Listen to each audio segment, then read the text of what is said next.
But millions of people want to have their own business, but they never do it because they chicken out, because of other circumstances, because of various reasons that are individual for everybody. But why? Is it perhaps the freedom that they were looking for? Were they thinking that having their own business was going to give them freedom? So why dream big? So let's divert just a little bit. And if I could put on the screen, if I could find it, I will share something with you. There's a guy here or a gal that's saying hi. So I'm just going to say hi back. Thanks so much for saying hi. That's awesome of you as well.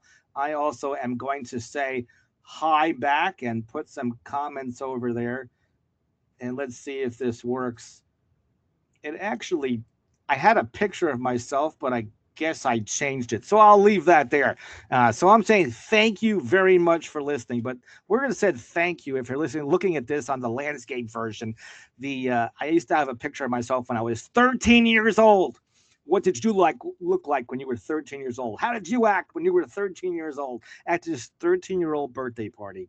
My mom threw this birthday party. I landed clear across the dance floor, right into her lap, and got pegged out by the DJ.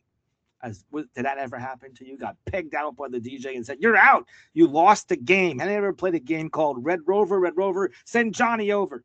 Ever heard that game? If you're a DJ, you might have heard it. I don't know if they still play it now. Maybe the younger kids they might play it with them.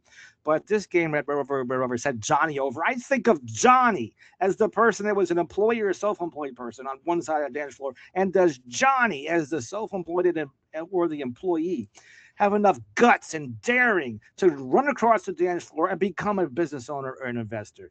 And what does it take to be able to do that? If you're just curious, definitely stay in touch. Make a comment in the comments or email me at I want to know what Johnny's role is of being an employee or an entrepreneur and what that means. And that, or there's no you can't be an employee and an entrepreneur at the same time if you have the right mindset, and eventually maybe you have a reason for being an employee perhaps. So here is, I'll go back to that game. But here are what I call the amateur entrepreneur curse words that hold people back from being an entrepreneur. The first six words, well, I mentioned one of them earlier, which was work.